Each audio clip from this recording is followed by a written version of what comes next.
듣고 보는 이야기 듣보이. 오늘은 브루노 마스를 한국 음악 시상식에 세운 최근 가장 핫한 인물이자 이제는 아이돌 타이틀을 벗어난 한국 가수 로제에 대한 이야기입니다. 일단 시작 전에 신곡부터 한번 듣고 보고 가시죠.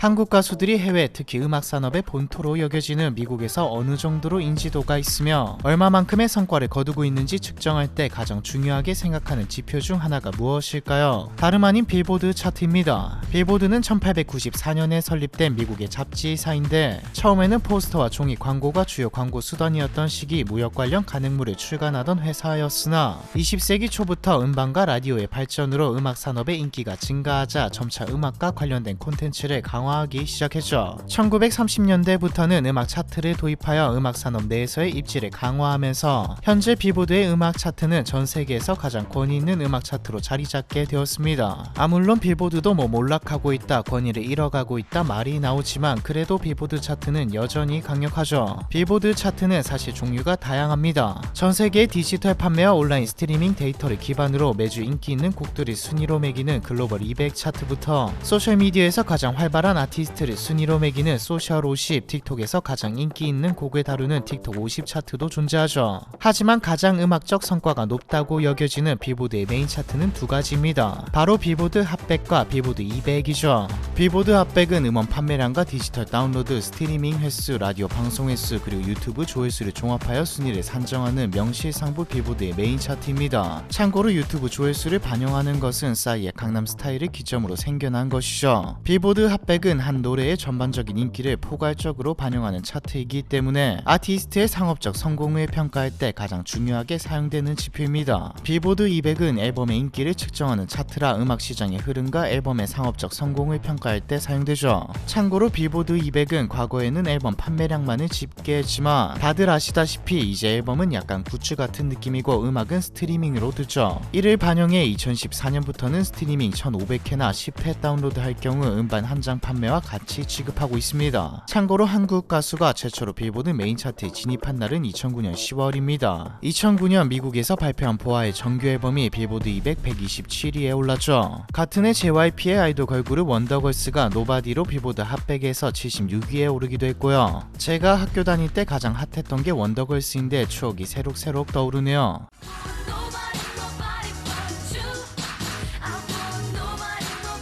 원더걸스의 빌보드 핫백 차트 진입은 한국에서는 최초이자 아시아 데뷔 가수로는 29년 만이었습니다. 당시만 해도 서구권에서는 K-팝의 인기가 별로였고 아시아 출신 가수가 미국 음악 산업에 끼치는 영향력도 미미한 수준이었죠. 당시로서는 빌보드 메인 차트 진입 자체가 큰 성과였습니다. 그리고 그로부터 불과 3년 뒤인 2012년 싸이의 강남스타일이 빌보드 핫백 2위를 기록하게 되었죠. 덕분에 K-팝의 인지도가 꽤 늘어났습니다. 그런데 사실 K-팝의 인지도가 높아졌다기 보다는 싸이의 인지도가 높아졌다는 게 맞겠죠. K-팝이 주목받았다기보다는 싸이가 그리고 노래와 춤이 주목받았으니까요. 싸이 특유의 유머러스한 퍼포먼스와 뮤비는 미국 전역에서 큰 인기를 끈 덕분에 싸이는 당시 미국 주류 미디어에서도 주목을 받았습니다. 기억하시는 분들이 많으실 듯한데 한국 가수가 미국에서 이 정도로 이름을 알린 게 처음이라 어떻게 이런 일이 다 있나 싶을 만큼 얼떨떨한 상황이었죠. 몰카인가 싶을 정도였습니다. 그런데 여러분, 지금은 어떤가요? 약 10년 전쯤 K-팝 가수와 현재 K-팝 가수를 생각해본다면 지금의 K-팝은 과거 비교도 할 수 없을 만큼 큰 영향력과 성과를 거두고 있습니다. 가장 대표적으로 이제는 BTS라는 약어로 더 유명한 한국의 아이돌 보이그룹 방탄소년단은 빌보드 핫백에서 1위를 기록한 곡이 무려 6곡이나 되죠. 보이그룹으로 BTS가 있다면 걸그룹 중에서는 블랙핑크가 있습니다.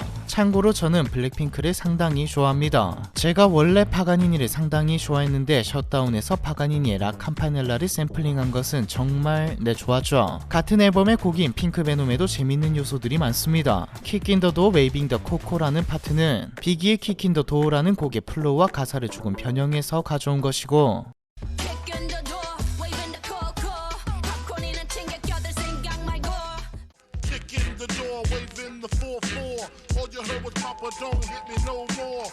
리사의 원바이원 된 투바이투라는 파트는 리안나의 폰드 리플레이에서 가져온 것이죠.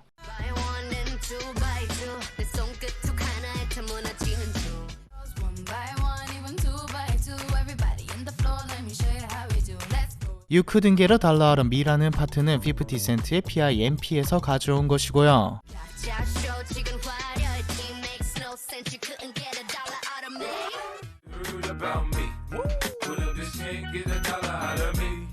블랙핑크는 2020년에 발매된 셀레나 고메즈의 피처링이 들어간 아이스크림으로 빌보드 핫백에서 최고 13위를 기록했고, 피처링 없이 단독으로 발매한 곡 How You Like That으로 33위까지 올라가며 K-POP 걸그룹 단독으로는 가장 높은 순위를 달성했습니다. 그런데 최근 한국 솔로 중에서 전무후무한 성적을 기록한 이 블랙핑크를 뛰어넘은 가수가 있습니다. 그 주인공은 바로 오늘 영상의 주인공 로제이죠. 많이들 아시다시피 로제는 2016년에 블랙핑크로 데뷔하였는데 솔로로는 2021년에 데뷔하였기 때문에 솔로 가수로는 아직 3년차 밖에 되지 않았습니다. 그런데 2024년 10월 28일 기준 로제는 아파트라는 곡으로 빌보드 핫백 차트에 8위로 진입하는 쾌거를 이루며 로제를 전세계에 알린 그룹인 블랙핑크보다도 높은 성적을 거두었습니다. 심지어 로제의 아파트에는 브루노 마스가 작사와 편곡 그리고 직접 노래도 같이 불렀죠.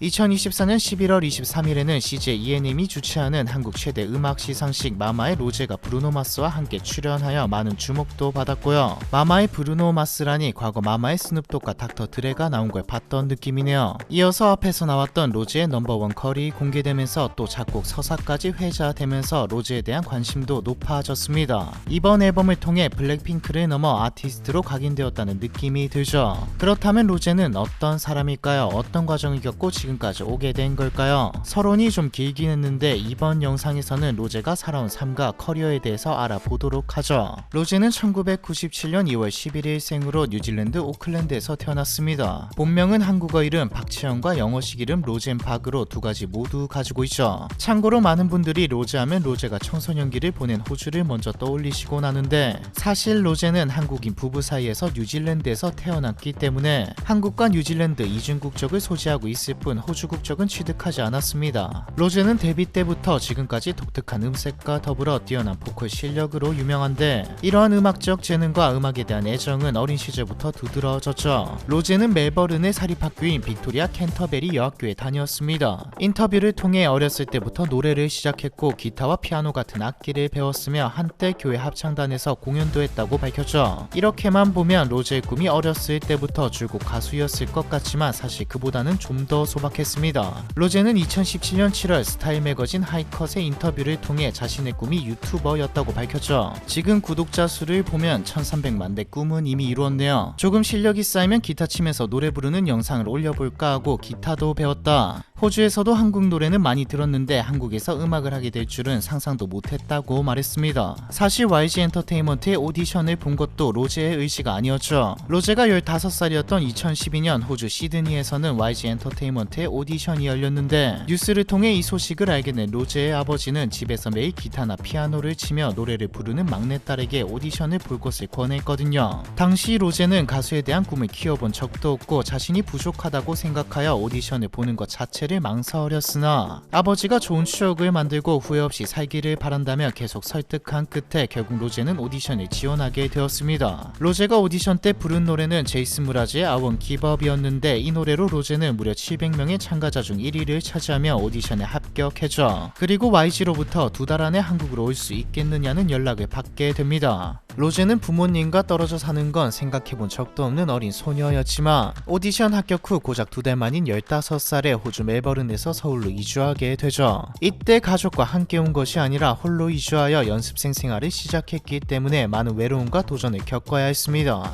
2024년 11월 23일에 공개된 뉴욕타임스와의 인터뷰에 따르면 로제는 어린 나이에 YG 엔터테인먼트에서 연습생 생활을 시작했을 당시 내가 겪어야 할 외로움을 이해하지 못했다. 엄청난 충격이었지. 죽었지만 나는 살아남았다고 말했습니다. 살아남았다라는 표현을 사용해야 할 만큼 연습생 생활은 매우 혹독했죠. 매일 오전 9시 30분에 일어나 다음날 새벽 2시까지 연습이 이어질 정도였으니까요. 2020년에 공개된 넷플릭스 다큐 블랙핑크 세상을 밝혀라에 따르면 당시 연습생들은 모든 부분에서 회사 기준에 부합해야 했습니다. 하루에 춤 레슨만 3-4개에다 보컬 레슨은 2-3명의 선생님께 받아야 했고 쉴 수 있는 날은 2주에 단 하루뿐이었죠. 게다가 그저 열심히만 하면 되는 구조도 아니었습니다. 잘 해야 하죠. 매월 말에는 월말 평가를 통해 실력을 증명해 보여야 했는데 이때 낮은 점수를 받으면 연습생 자격이 박탈되어 회사를 나가야 했으니까요. 때문에 수많은 연습생이 평가와 그에 따른 경쟁, 규제 속에서 기약 없는 데뷔를 기다리며 긴 시간을 버텨야 하는 시스템이었습니다. 재능이 뛰어났던 데다 연습 벌레였던 로제는 매일같이 14시간 이상씩 연습하면서도 혼자 연습실을 쓰며 온전히 더 연습에 집중하고 싶다는 이유로 남아서 연습하기도 했죠. 끝없는 경쟁과 평가 속에서 또 가족과 떨어진 채 홀로 생활하며 온전히 감당해야 했던 외로움 속에서도 로제는 이 모든 일을 겪었는데 한 것도 없이 돌아가진 않을 것이라는 마음으로 혹독한 연습생 생활을 견뎠습니다. 그런데 사실 YG는 이미 로제를 일찍이 블랙핑크의 멤버로 점치고 놨던 것으로 보이죠. 로제가 오디션 합격 후 YG의 연습생 신분이 된 지 얼마 안 됐을 무렵인 2012년 9월 지드래곤은 미니 앨범 원 오브 카인드를 발매했는데 여기서 수록곡 결국에 피처링한 가수가 로제였기 때문입니다.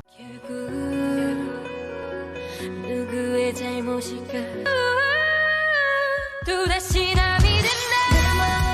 피처링 오브 YG 뉴 걸그룹이라는 소개가 짤막히 공개됐을 뿐 당사자가 로제라는 사실은 밝혀지지 않았지만 YG 뉴 걸그룹이라는 표현만 봐도 연습생 시작부터 회사에서 로제를 데뷔시키려고 했다는 걸 알 수 있죠. 어쨌거나 로제는 4년 동안 모든 순간을 치열하게 보냈고 여러 번 데뷔가 무산되기도 했으나 비로소 2016년 8월 블랙핑크로 데뷔하게 됩니다. 블랙핑크는 데뷔곡 휘파람으로 데뷔 14일 만에 지상파 음악방송에서 1위를 차지하며 이전에 JYP의 걸그룹 미스가 보유한 걸그룹 역대 최단기간 1위 기록을 갈아치우게 되었죠. 이대로 지나치지 마요. 너도 나처럼 휘바람 Can you hear that? 휘바라바라바라. 이때 로제의 특이한 음색이 주목받으면서 2세대 박봄이라고 불리기도 했습니다. 애초에 로제의 음색 자체가 다른 걸그룹과 블랙핑크를 차별화하기도 했죠. 이후 블랙핑크는 불장난, 스테이 마지막처럼 뚜두뚜두 같은 곡들을 연달아 히트시키며 YG에서 2NE1의 대를 잇는 괴물 신인으로 매우 빠르게 인기를 끌기 시작했습니다. 이때부터 나왔던 이야기가 블랙핑크는 다르다, 개개인이 다 특색 있고 뛰어나다, 여자 빅뱅의 도레이다라는 말들이었죠. 빅뱅과 인원수도 같네요. 우리 사랑은 불장난. 어두운 밤이 날 가두기 전에 내 곁에 떠나지 마. 굳이 너여야만 하는 Stay with me. 뭐가 그리 어려워. 마지막 사랑인 것처럼 마지막 밤인 것처럼 Hit you with that 뚜루뚜루뚜.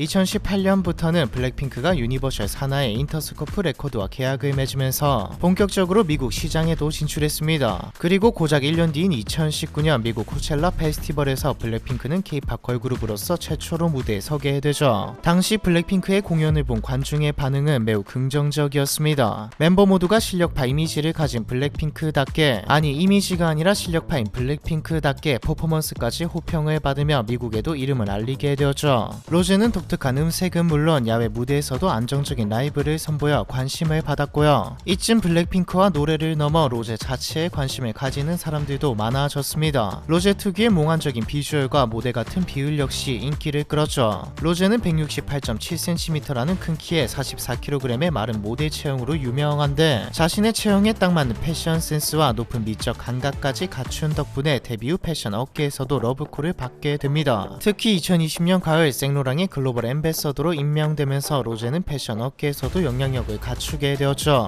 요새는 명품 브랜드에서 쉽게 앰베서더를 선정하는 분위기라 별로 와닿지 않지만 당시는 생로랑이 59년 만에 처음으로 임명한 글로벌 앰베서더였기 때문에 지금보다 더 의미가 큰 일이었죠. 현재 생로랑에서 로제 파급력은 엄청납니다. 로제가 공식 석상에서 생로랑을 입거나 들고 나오거나 혹은 인스타에 사진을 올렸다 하면 매출이 오른다고 하니까요. 주주총회에서 로제의 이름이 언급될 정도입니다. 이 시기 시기 블랙핑크는 How You Like That을 또 연달아 히트시켰고요. 2021년에는 비로소 블랙핑크가 아닌 솔로 아티스트 로제로 데뷔하게 됩니다. 로제의 첫 솔로 앨범 R이 그 주인공이죠. 이때 타이틀곡 On The Ground가 발매와 동시에 미국 빌보드를 포함한 전세계 음악 차트에서 좋은 성적을 거두었습니다. 유튜브 송 탑100 차트에서 On The Ground는 1위를 차지했고 여성 가수 중 네 번째로 빌보드 글로벌 200과 빌보드 글로벌에서 1위를 동시에 차지했죠. 빌보드에서 뽑은 2021 베스트송 50에도 39위로 선정되었고요.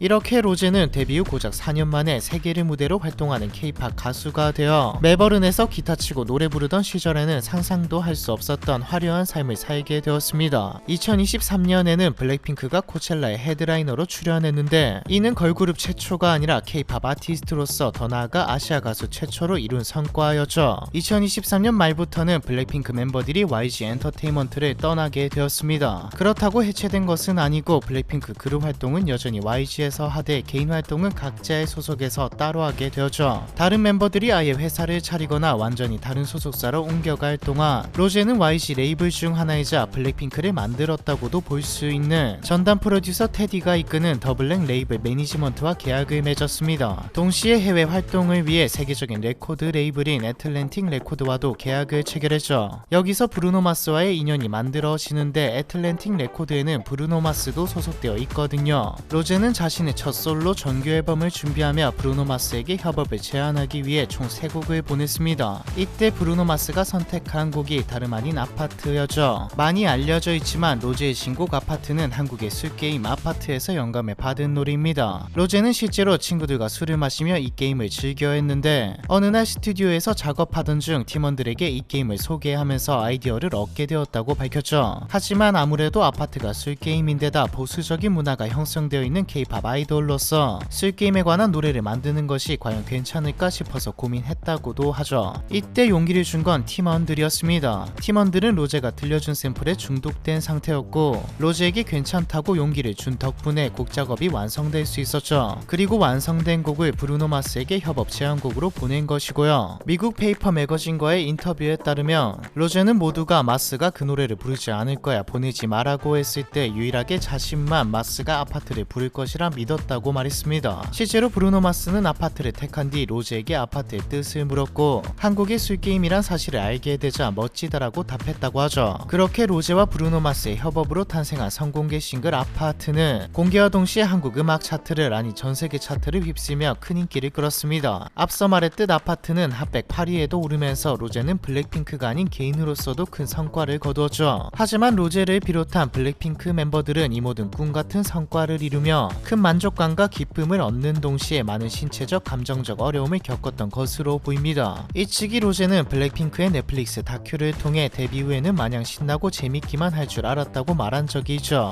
이 말을 통해 로제가 블랙핑크로서 늘 새로움과 최고의 무대를 보여줘야 한다는 부담감, 아이돌로서 사생활이 존재하지 않는 삶 등 고충이 매우 컸다는 걸 짐작해 볼 수 있습니다. 그리고 이 고충은 여전한 것으로 보이죠. 약 한 달 뒤인 11월 23일 로제는 뉴욕타임스와의 인터뷰를 통해 심적 고충을 드러냈습니다. 우리는 항상 가장 완벽한 방식으로 자신을 표현하도록 훈련받았다. 그러나 우리는 우리의 감정과 느낌, 경험에 관해 이야기하는 훈련은 받지 못했다며 K-팝 아이돌로서 겪는 어려움을 털어놨습니다. 또한 안티팬과 관련한 질문을 받았을 때는 눈물도 보여줘. 나는 꽤 강하다고 말하고 싶다. 나는 아주 긍정적이고 현명하게 상황을 판단한다고 말하면서도 실제로 내게 그 일이 일어났을 때 정말 기분이 나빴다. 인터넷상에서 그런 일을 보면 충격을 받고 왜 저러는 걸 그냥 내버려 둘까라는 의문이 생긴다고 말했습니다. 또 아이돌의 연애 문제에 대해서도 정상이 아니었고 정상이 아니다라며 아이돌의 스캔들이 터질 때마다 과열되는 분위기에 대한 비판적인 생각을 밝혔죠. 하지만 반대로 또 아이러니하게도 로제가 느낀 감정과 이야기들은 로제를 더 성숙한 아티스트로 만들어 주었습니다. 2024년 12월 6일에 발매된 첫 번째 솔로 정규 앨범 로지는 아이돌이 아닌 아티스트 로제를 완전히 증명한 앨범이기도 하죠. 누군가 꾸며주고 만들어낸 감정과 느낌, 가사가 아닌 로제가 스스로 겪은 로제의 이야기로 만든 앨범이니까요. 전곡 작사 작곡에 로제가 참여하기도 했고요. 로지의 수록곡이자 11월 22일에 공개된 두 번째 성공개 싱글 넘버원 걸만 봐도 알 수 있습니다. 언뜻 들으면 사랑하는 사람에게 전하는 말 같지만 자세히 들어보면 다르죠. Isn't it lonely?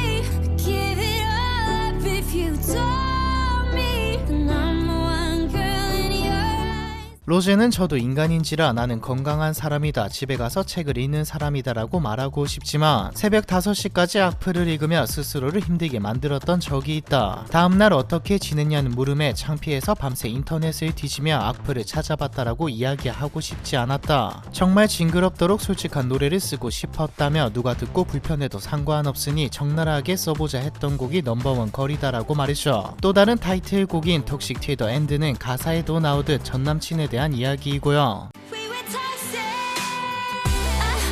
Baby, can you pull me in close to you? And 개인적으로 다 좋았지만 톡식 티 더 엔드가 제일 제 취향이었습니다. 아티스트가 되어 돌아온 로제에 대한 이야기, 이번 편은 여기까지입니다.